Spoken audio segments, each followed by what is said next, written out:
Welcome to this UAE-focused course on financial statements. In this session, we'll examine how companies in the UAE prepare their balance sheets and income statements. We'll align IFRS requirements with local rules under the Corporate Tax Law and Ministry of Economy guidelines. Along this way, we'll use practical accounting examples like how to record asset purchases, tax expenses, or free zone qualifying income to show how these statements are built. By the end, you'll understand not only the structure of UAE compliant statements, but also the underlying journal entries that support them, ensuring accuracy, transparency, and full compliance. In the UAE, the balance sheet or statement of financial position follows IFRS, separating current and non-current items. For example, if a company buys equipment for 120,000 dirhams, the entry is debit property, plant and equipment 120,000 dirhams, credit cash 120,000 dirham. This appears under non-current assets. Short-term supplier credit of 50,000 dirham is shown under current liabilities, debit purchases, inventory 50,000 dirhams, credit accounts payable 50,000 dirhams. Equity requires detailed disclosure.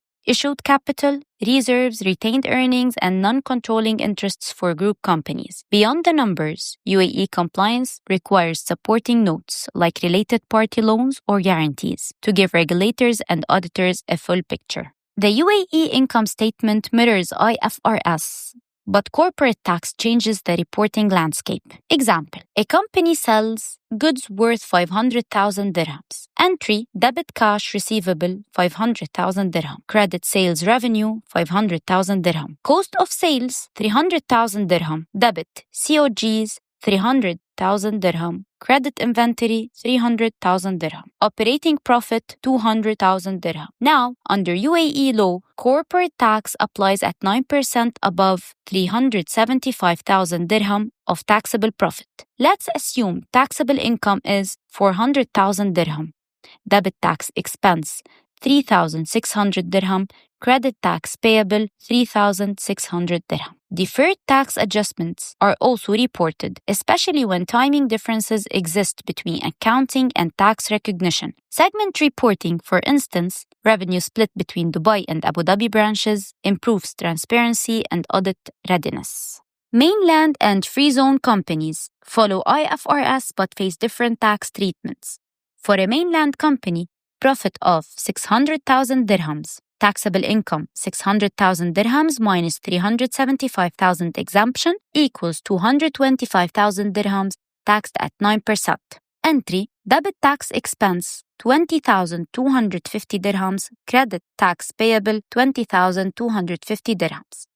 For a free zone entity, qualifying income 300,000 dirhams at 0%, no tax. Non-qualifying income 200,000 dirhams, taxed at 9%. Entry, debit tax expense 18,000 dirhams, credit tax payable 18,000 dirhams. This requires separate disclosure of qualifying versus non-qualifying streams. Additionally, free zones must follow transfer pricing rules, documenting intercompany transactions at arm's length to protect their 0% eligibility.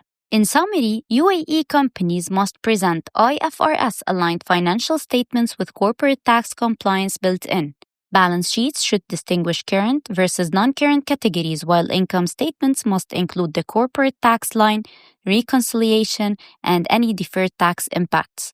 Note: like related party balances, commitments, and segment reporting are not optional, they are essential for audits and tax filings. Finally, the golden rule: ensure that what's in your accounting records match what you file for corporate tax. Consistency builds credibility, avoids penalties, and ensures smoother audits.